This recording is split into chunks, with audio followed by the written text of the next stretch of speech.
बच्चों, आज हम पढ़ेंगे बिहाइव टेक्स्ट बुक की next poem the lake isle of Innisfree. बच्चों, ये पोएम लिखी है W.B. यीट्स यानी कि विलियम बटलर यीट्स ने।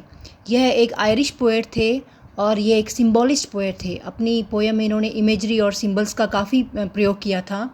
तो आज जो हम पोएम पढ़ रहे हैं, जैसे कि उसका टाइटल हमें शो कर रहा है कि किसी लेक के बारे में यहाँ बात हो रही है।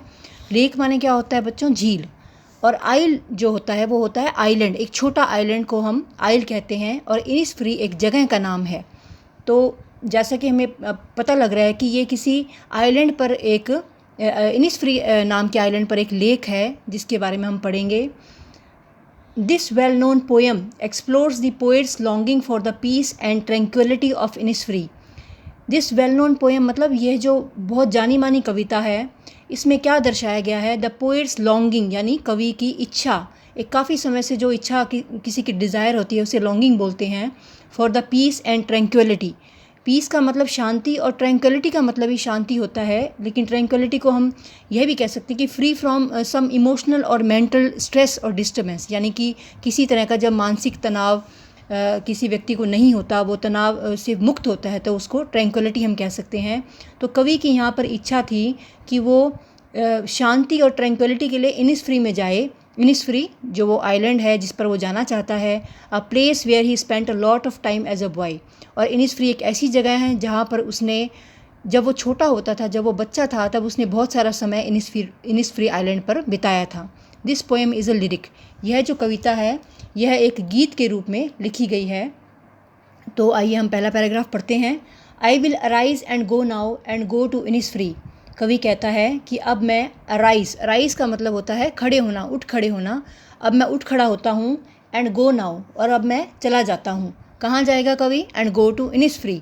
और कहाँ जाऊँगा मैं? इनिसफ्री जाऊँगा। इनिसफ्री आइलैंड यानी कि इनिसफ्री द्वीप पर जाऊँगा। And a small cabin built there. और वहाँ जाकर मैं एक छोटा सा कैबिन बनाऊँगा। कैबिन का मतलब बच्चों हट कह सकते हैं, या छोटा सा झोंपड़ा कह सकते हैं, या घर कह सकते हैं। कवि की इच्छा है कि वो इनिसफ्री आइलैंड पर जाकर, द्वीप पर जाकर एक छोटा सा कैबिन बनाएगा। Of clay and wattles made.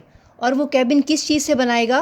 Clay and वेटल्स। Clay का मतलब होता है बच्चों मिट्टी, और वेटल्स का मतलब होता है छोटी छोटी लकड़ियाँ या छोटी छोटी टहनियाँ या ब्रांचेस से। जब भी कोई रूफ़ का मतलब छत या दीवार या घर बनाया जाता है उसको वेटल बोलते हैं।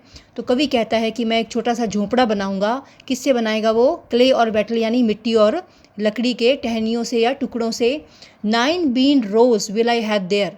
कवि कहता है कि मैं वहाँ पर 9 यानी 9, बीन का मतलब होता है फलियाँ और रोज़ माने होता है कतारें। कवि कहता है कि मैं वहाँ पर 9 फलियों की कतारें उगाऊंगा।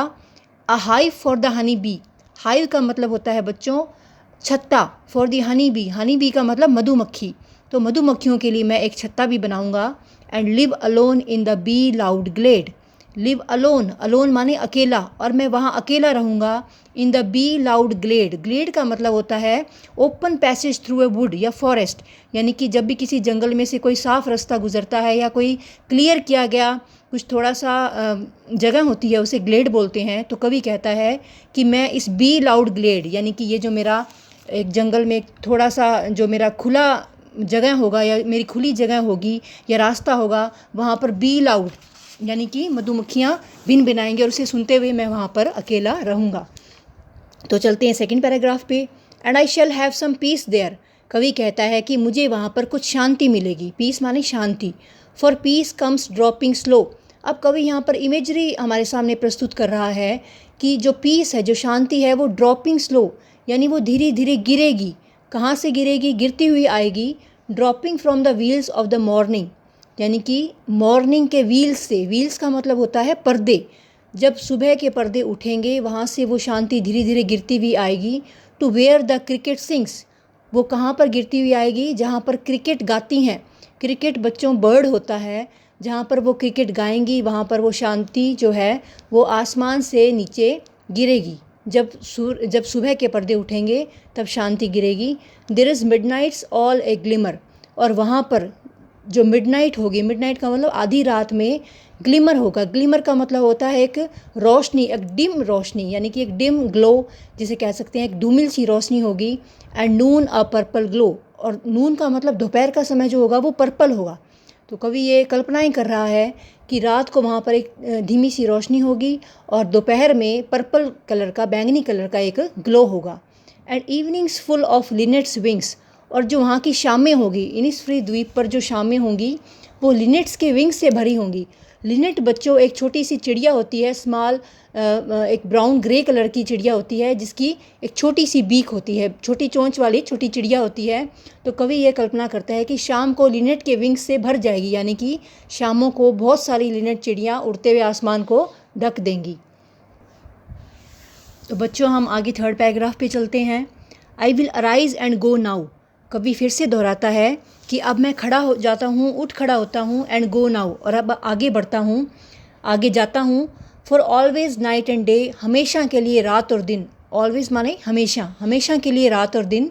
I hear the lake water lapping with low sounds by the shore, lapping का मतलब होता है टकराना, लो साउंड्स का मतलब धीमी आवाज़ें, और बाय द शोर, शोर का मतलब होता है किनारा, यानी कि जो लेक का किनारा होगा, जो झील का किनारा होगा, जब उस किनारे से लेक का पानी, जब झील का पानी टकराएगा धीमी आवाज़ें करते हुए, तो मैं उस पानी की आवाज़ को हमेशा रात और दिन उसे सुना करूँगा। While I stand on the roadway और ऑन द पेवमेंट्स ग्रे, शायद कवि यहाँ पर ये कल्पना कर रहा है कि जब वो कभी शहर की बिज़ी लाइफ में होगा या कभी शहर की सड़क पर खड़ा होगा रोडवे पर, या फिर पेवमेंट ग्रे, पेवमेंट ग्रे का मतलब रोड के साथ में जो फुटपाथ होता है जिस पर कंक्रीट होता है उसके सरफेस पर पेवमेंट ग्रे बोलते हैं उसको। तो कवि कल्पना कर रहा है कि शायद कभी जब मैं बिज़ी लाइफ में होऊंगा शहर में, तो मैं शहर की किसी रोड पर या शहर के किसी फुटपाथ पर खड़ा होकर इस इमेजरी को, इस को महसूस कर रहा हूँगा, जो लेक का पानी टकराएगा किनारे से, उस पानी के टकराने की आवाज़ को सुन रहा हूँगा। और वो कहाँ सुनेगा उसे? I hear it in the deep heart score, और यह जो पानी के टकराने की आवाज़ें हैं, तट से पानी के टकराने की जो आवाज़ है उसको अपने दिल की गहराइयों में, in the deep heart score का मतलब अपने दिल की गहराइयों में उस आवाज़ को वो सुनेगा। तो बच्चों मैं आशा करती हूँ कि आपको ये पोएम अच्छे से समझ आ गई है, एक वर्ड टू वर्ड एक्सप्लेनेशन की है मैंने। और अगर आपको ये वीडियो पसंद आई तो प्लीज़ आप इसे लाइक कीजिए, शेयर कीजिए, सब्सक्राइब कीजिए। और अगर किसी प्रकार का कोई डाउट है या आप कुछ भी पूछना चाहते हैं तो आप प्लीज़ कमेंट बॉक्स में ज़रूर लिखिए। Thank you.